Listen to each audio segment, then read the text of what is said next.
ನಮಸ್ಕಾರ. ಇದು BTV ಭರವಸೆಯ ಬೆಳಕು. ಕತೆ ಹೇಳಲೇ ನನ್ನ ಕತೆ ಹೇಳಲೇ ಕಾರ್ಯಕ್ರಮಕ್ಕೆ ವೀಕ್ಷಕರೇ ತಮ್ಮೆಲ್ಲರಿಗೂ ಆದರದ ಸ್ವಾಗತ. ಇಲ್ಲೊಬ್ಬ ಕಿಚ್ಚನ ಅಭಿಮಾನಿ ಕಿಚ್ಚನಿಗೊಂದು ಕಥೆಯನ್ನು ಬರೆದಿದ್ದಾನಂತೆ. ಆ ಕಥೆಯನ್ನು ಕಿಚ್ಚನಿಗೆ ಹೇಳ್ತೀನಿ.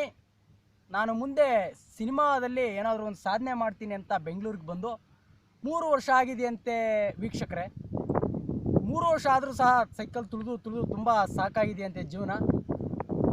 ಕೊನೆಯದಾಗಿ BTV ಮೊನ್ನೆ ಒಂದು ಹರಪನಹಳ್ಳಿ ತಾಲೂಕಿನಲ್ಲಿ ಆದಂಥ ಒಂದು ಲವ್ ಮ್ಯಾರೇಜನ್ನು BTV ಅವರು ಎಲ್ಲ ಕಡೆ ಪ್ರಸಾರ ಮಾಡಿ ಅವನಿಗೆ ತುಂಬ ಇಷ್ಟ ಆಯ್ತಂತೆ. ಆ ಜೋಡಿ ಒಂದಾಯಿತು ಮೊನ್ನೆ. ನನಗೂ BTV ಅವರು ಏನಾದರೂ ಹೆಲ್ಪ್ ಮಾಡ್ತಾರೆ ಅಂತ ಒಂದು ನಂಬಿಕೆಯಿಂದ ಆ ಹುಡುಗ BTVಗೆ ಒಂದು ನೆತ್ತರಿನಲ್ಲಿ ರಕ್ತದಲ್ಲಿ ಒಂದು ಕಥೆಯನ್ನು ಬರೆದು ಅವನ ಒಂದು ಜೀವನವನ್ನು BTV ಅವ್ರ ಮುಂದೆ ಹೇಳ್ಕೋಬೇಕು ಅಂತ BTV ಅವರಿಗೆ ಒಂದು ಲೆಟ್ರನ್ನು ಬರೆದಿದ್ದಾನೆ. ಆ ಲೆಟ್ರಲ್ಲಿ ಏನಿದೆ ಅಂತ ಮುಂದೆ ತೋರಿಸ್ತೀವಿ, ಕಾಯ್ತಾ ಇರಿ. ಕನ್ನಡ ಚಿತ್ರರಂಗ ಅಂದ್ರೇ ಅವನಿಗೆ ತುಂಬ ಇಷ್ಟ. ಆದರೆ ಅದರಲ್ಲಿ ಕಿಚ್ಚ ಸುದೀಪ್ ಅಂದರೆ ಪ್ರಾಣ ಅಂತೆ.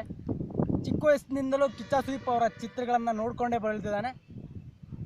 ಕಿಚ್ಚ ಸುದೀಪ್ ಅವರಿಗೆ ಎಲ್ಲರೂ ಫೋಟೋ ತೊಗೊಂಡ್ರೆ ಸಾಕು, ಸೆಲ್ಫಿ ತೊಗೊಂಡ್ರೆ ಸಾಕು ಅನ್ನೋ ಈ ಕಾಲದಲ್ಲಿ ಕಿಚ್ಚ ಸುದೀಪ್ ಅವರಿಗೆ ನಾನೇ ಯಾಕೆ ಕತೆ ಬರೀಬಾರ್ದು, ನಾನೇ ಯಾಕೆ ಅವ್ರಿಗೆ ಚಿತ್ರ ಮಾಡಬಾರ್ದು ಅನ್ನೋ ಒಂದು ಕನಸನ್ನು ಇಟ್ಕೊಂಡು ಬೆಂಗಳೂರಿಗೆ ಬಂದು 3 ವರ್ಷ ಆಗಿದೆಯಂತೆ.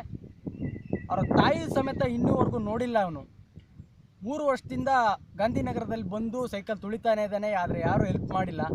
BTV ಅವ್ರ ಮೇಲೆ ಭರವಸೆ ಇಟ್ಟು ಅವನ ಜೀವನದಲ್ಲಿ BTV ಭರವಸೆ ಬೆಳಕಾಗುತ್ತಾ ಅಂತ ಕಾದು ನೋಡಬೇಕಾಗಿದೆ.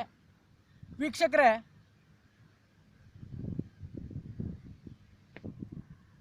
ಸ್ಯಾಂಡಲ್ವುಡ್ನಲ್ಲಿ ಏನಾದರೂ ಸಾಧನೆ ಮಾಡ್ತೀನಿ ಅಂತ ಬಂದು ಬೆಂಗಳೂರಿಗೆ 3 ವರ್ಷ ಆಗಿದೆ ವೀಕ್ಷಕರೇ. ಇದುವರೆಗೂ ಏನು ಮಾಡಲಿಕ್ಕಾಗಿಲ್ಲ. ಆದರೆ ನಾನೀಗ ಬಂದರೆ ಏನಾದರೂ ಸಾಧನೆ ಮಾಡೇ ಬರ್ತೀನಿ, ಇಲ್ಲ ಅಂದರೆ ನನ್ನ ಡೆಡ್ ಬಾಡಿನೂ ಊರಿಗೆ ಬರಲ್ಲ ಅಂತಕ್ಕಂಥ ಒಂದು ಮಾತನ್ನು ಊರಲ್ಲಿ ಹೇಳಿ ಇದುವರೆಗೂ ಊರಲ್ಲಿ ಕಾಲಿಡದೇ ಇರ್ತಕ್ಕಂಥ ಈ ಹುಡುಗನ ಆಸೆನ ಕಿಚ್ಚ ಸುದೀಪ್ ಅವರು ಕೇಳ್ತಾರ, ಸ್ಪಂದಿಸ್ತಾರ? ನೋಡೋಣ. ಎಲ್ಲ ಇಂಟ್ರೆಸ್ಟಿಂಗ್ ಮಾಹಿತಿಗಳನ್ನು ತೋರಿಸ್ತೀವಿ ಒಂದು ಶಾರ್ಟ್ ಬ್ರೇಕ್ನ ನಂತರ.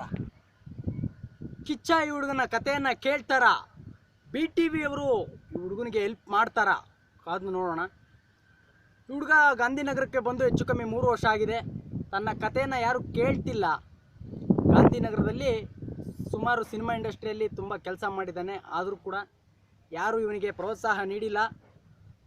ನಮ್ಮ ಹುಚ್ಚ ವೆಂಕಟ್ ಅವರ ಸ್ಟೈಲಲ್ಲಿ ಹೇಳಬೇಕು ಅಂದರೆ, ನನ್ನ ಮಗಂದೆಲ್ಲರೂ ತುಳಿತಾರೆ ಅಂತ ಈ ಹುಡುಗ ತುಂಬ ಬೇಸರಿಸ್ಕೊಂಡಿದ್ದಾನೆ. ಇದ್ರ ಮಧ್ಯೆ BTV